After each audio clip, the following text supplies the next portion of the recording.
Sebelumnya, terima kasih kepada Bapak Ubud Guntari SHMH selaku dosen pengampu mata kuliah Hukum Pemerintahan Daerah. Pada kesempatan kali ini, kami akan mempresentasikan artikel ilmiah sederhana mengenai analisis kasus dugaan tindak pidana korupsi oleh mantan kepala desa di Desa Cipancar, Kecamatan Ningales, Kabupaten Garut, yang beranggotakan saya Nurhaji Hakim, saya Sri Rahmawati, saya Silvia Restu Pertiwi, dan saya Ilmi Alfianit. Yang selanjutnya akan dilanjutkan dengan sesi pembahasan.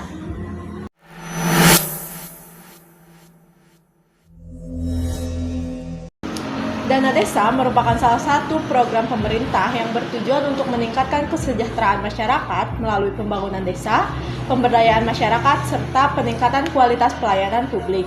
Dana yang bersumber dari anggaran pendapatan dan belanja negara atau APBN ini diharapkan mampu mendorong pemerataan pembangunan hingga ke tingkat desa. Dalam pengelolaannya, dana desa harus dilaksanakan berdasarkan prinsip transparansi, akuntabilitas, partisipasi, efektivitas, dan efisiensi sebagaimana diatur dalam peraturan perundang-undangan. Setiap penggunaan anggaran harus dapat dipertanggungjawabkan dan benar-benar memberikan manfaat bagi masyarakat. Namun, dalam praktiknya masih ditemukan berbagai penyimpangan dalam pengelolaan dana desa. Salah satunya adalah kasus dugaan tindak pidana korupsi yang dilakukan oleh mantan kepala desa di Desa Cipancar, Kecamatan Leles, Kabupaten Garut. Berdasarkan hasil penyelidikan aparat penegak hukum, dana desa tahun anggaran 2022-2023 diduga disalahgunakan dengan tidak merealisasikan beberapa program pembangunan, seperti pembangunan infrastruktur, desa, dan posyandu. Selain itu, pelaku juga diduga membuat laporan pertanggungjawaban fiktif yang mengakibatkan kerugian keuangan negara sebesar 653 juta. Tindakan tersebut tidak hanya melanggar hukum, tetapi juga menghambat pembangunan desa dan merugikan masyarakat yang seharusnya menerima manfaat dari program tersebut. Kasus ini menunjukkan bahwa pengawasan terhadap pengelolaan desa masih perlu ditingkatkan agar penyalahgunaan kewenangan tidak terjadi kembali. Selain penegakan yang tegas terhadap pelaku, diperlukan juga peningkatan integritas aparatur desa, penerapan good governance, serta partisipasi aktif masyarakat dalam mengawasi penggunaan dana desa. Selanjutnya akan dilanjutkan materi kajian hukum yang akan dijelaskan oleh Silvia. Pada bagian ini, saya akan menjelaskan kajian hukum berdasarkan peraturan perundang-undangan dari kasus dugaan tindak pidana korupsi dana desa oleh mantan desa Cipancar. Yang pertama ada Undang-Undang Nomor 31 Tahun 1990 junto Undang-Undang Nomor 20 Tahun 2001 tentang pemberantasan tindak pidana korupsi. Nah, peraturan pertama yang menjadi dasar adalah Undang-Undang Pemberantasan Tindak Pidana Korupsi. Dalam kasus ini, penyidik menerapkan pasal 2 ayat 1 karena tersangka diduga menggunakan dana desa untuk kepentingan pribadi sehingga mengakibatkan kerugian negara sebesar 650 juta. Selain itu, pasal 3 juga dapat ditetapkan pada tersangka karena tersangka diduga menyalahgunakan kewenangan sebagai kepala desa dan tidak merealisasikan pembangunan dan membuat laporan pertanggungjawaban fiktif. Selanjutnya, yang kedua ada Undang-Undang Nomor 6 Tahun 2014 junto Undang-Undang Nomor 3 Tahun 2024 tentang desa. Nah, aturan ini mengatur bahwa kepala desa wajib mengelola dana desa secara transparan, akuntabilitas, dan aturan ini mengatur bahwa kepala desa wajib mengelola dana secara transparan dan bertanggung jawab. Namun, dalam kasus ini, dana desa diduga tidak digunakan sesuai dengan APBD-Des dan peruntukannya sehingga bertentangan dengan kewajiban kepala desa. Yang ketiga ada Permendikri Nomor 20 Tahun 2018 tentang pengelolaan keuangan desa.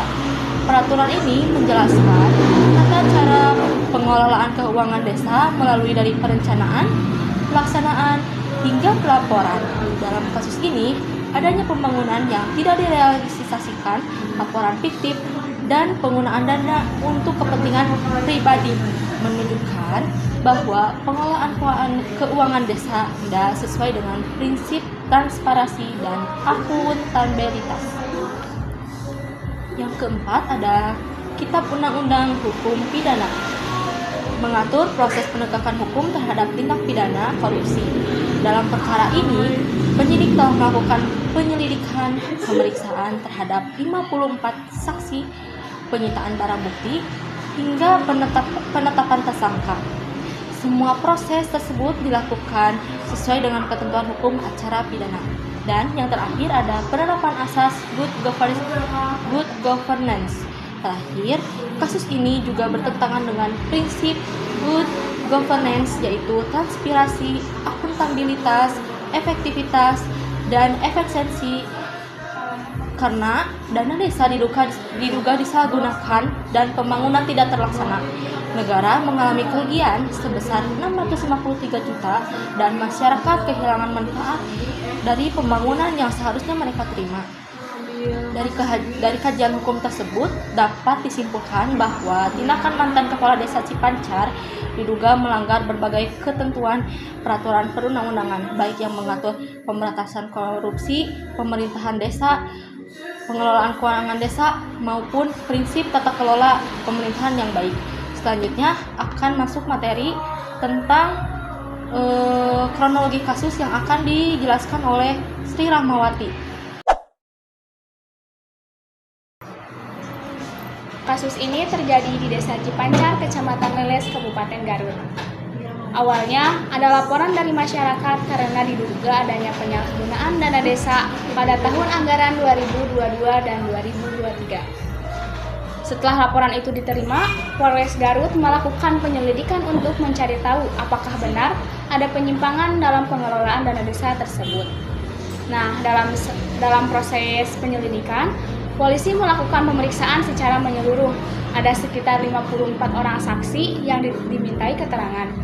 Saksi-saksi tersebut berasal dari berbagai pihak, seperti perangkat desa Cipancar, Desa Pemberdayaan Masyarakat dan Desa, Badan Pengelola Keuangan, dan Aset Daerah, Kantor Pelayanan Pembendaharaan Negara, pihak kecamatan, hingga pihak perbankan. Selain memeriksa saksi, polisi juga mengumpulkan berbagai barang bukti berupa dokumen administrasi dan 17 lembar kwitansi yang diduga berkaitan dengan penggunaan dana desa. Semua bukti tersebut dikumpulkan untuk mengetahui bagaimana sebenarnya dana desa tersebut dikelola. Nah, dari hasil penyelidikan diketahui mantan kepala desa Cipancar yang berinisial GS tidak melaksanakan beberapa program pembangunan yang sudah direncanakan di APBDes. Contohnya seperti pembangunan infrastruktur desa dan pembangunan posyandu. Padahal di laporan pertanggungjawabannya sudah ditulis seolah-olah pembangunan itu sudah selesai. Jadi bisa dibilang laporan tersebut dibuat secara fiktif atau tidak sesuai dengan kenyataan. Selain itu, uang dana desa yang seharusnya dipakai untuk kepentingan masyarakat malah digunakan untuk kepentingan pribadi. Salah satunya untuk membayar utang. Dan akibat perbuatannya, negara itu mengalami kerugian sebesar 654 juta. Karena bukti-buktinya sudah cukup, akhirnya mantan kepala desa tersebut ditetapkan sebagai tersangka dan ditahan untuk menjalankan proses hukum. Nah, kalau dilihat dari sisi hukumnya, tindakan ini termasuk penyalahgunaan wewenang. Seorang kepala desa memang diberi wewenang untuk mengelola dana desa, tetapi penggunaannya juga harus sesuai dengan aturan, harus transparan, jujur, dan bisa dipertanggungjawabkan. Kalau dana desa yang seharusnya dipakai untuk kepentingan masyarakat, malah dipakai untuk kepentingan pribadi dan disertai dengan laporan yang tidak benar, maka perbuatan itu sudah termasuk tindak pidana korupsi. Nah, dari kasus ini, pelajaran yang bisa diambil adalah bahwa pengelolaan dana desa harus benar-benar diawasi. Pengawasan tidak hanya dilakukan oleh pemerintah dan aparat penegak hukum, tetapi juga oleh BPD, inspektorat, dan masyarakat. Dengan begitu, dana desa benar-benar digunakan untuk pembangunan dan kesejahteraan masyarakat, bukan untuk kepentingan pribadi. Sekian materi dari saya, dan selanjutnya akan dilanjutkan materi pertanggungjawaban hukum terhadap pelaku yang akan dijelaskan oleh Ilmi Alfianit. Yang selanjutnya ada pertanggungjawaban hukum terhadap pelaku. Pertanggungjawaban hukum terhadap mantan Kepala Desa Cipancar didasarkan pada Undang-Undang Nomor 31 Tahun 1999 sebagaimana telah diubah ke dalam Undang-Undang Nomor 20 Tahun 2001 tentang pemberantasan tindak pidana korupsi. Pelaku diduga melanggar pasal 2 ayat 1 karena secara melawan hukum menggunakan dana desa untuk kepentingan pribadi sehingga merugikan keuangan negara. Selain itu, pelaku juga dapat dikenakan pasal 3 karena telah menyalahgunakan kewenangan sebagai kepala desa dalam mengelola dana desa. Perbuatan juga bertentangan dengan Undang-Undang Nomor 6 Tahun 2014 tentang desa dan Permendagri Nomor 20 Tahun 2018 yang mengharuskan pengelolaan keuangan desa dilakukan secara transparan, akuntabel, dan bertanggung jawab. Proses pertanggungjawaban hukum dilakukan berdasarkan ketentuan Kitab Undang-Undang Hukum Acara Pidana atau KUHP. Tahapannya dimulai dari penyelidikan atas laporan atau temuan dugaan korupsi. Kemudian dilanjutkan dengan penyidikan melalui pemeriksaan sanksi, pengumpulan dokumen, penyitaan barang bukti, serta penetapan tersangka. Setelah berkas perkara dinyatakan lengkap, perkara dilimpahkan kepada jaksa untuk disidangkan dalam persidangan. Hakim menilai seluruh alat bukti guna menentukan apakah unsur tindak pidana korupsi telah terbukti secara sah dan meyakinkan. Apabila terdakwa terbukti bersalah, pengadilan dapat menjatuhkan tindak pidana penjara, pidana denda, serta pidana tambahan berupa pembayaran uang pengganti sesuai dengan kerugian negara. Jika uang pengganti tidak dibayarkan, hanya kekayaan terpidana dapat disita dan dilelang, atau digantikan dengan pidana penjara tambahan sesuai ketentuan yang berlaku. Selain sanksi pidana, pelaku juga dapat dikenai sanksi administratif berupa pemberhentian dari jabatan sebagai kepala desa. Penegakan hukum tersebut bertujuan memberikan efek jera, memulihkan kerugian negara, serta menjaga kepercayaan masyarakat terhadap pengelolaan dana desa. Sekian penjelasan dari saya. Mungkin akan dilanjutkan dengan kesimpulan dari artikel sederhana ini.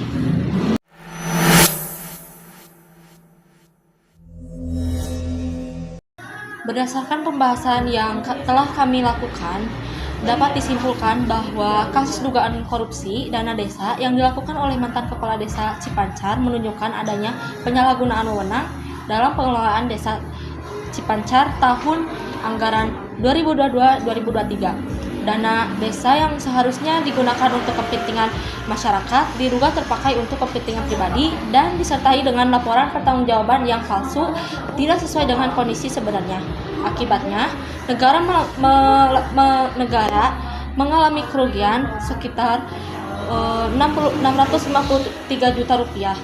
Dan beberapa program pembangunan desa seperti pembangunan infrastruktur serta posyandu menjadi terhambat. Proses pertanggungjawaban hukumnya dilakukan sesuai dengan KUHP melalui dari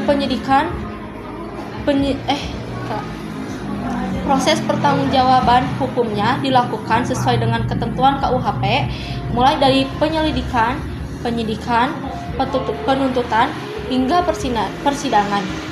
Jika terdakwa terbukti bersalah, maka dapat dijatuhi pidana penjara, pidana denda, kewajiban membayar mengganti kerugian negara, serta sanksi administratif berupa pemberhentian dari jabatannya.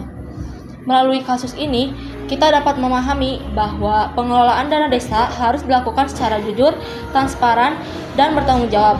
Pengawasan dari pemerintah maupun masyarakat juga sangat penting agar desa benar-benar dimanfaatkan untuk kesejahteraan masyarakat dan tidak disalahgunakan oleh pihak yang tidak bertanggung jawab.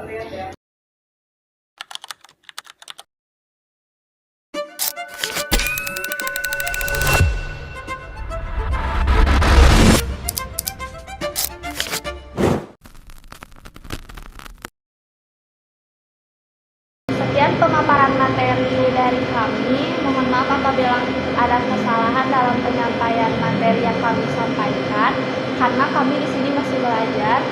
Dan terima kasih kepada yang sudah menonton. Wassalamualaikum Assalamualaikum warahmatullahi wabarakatuh.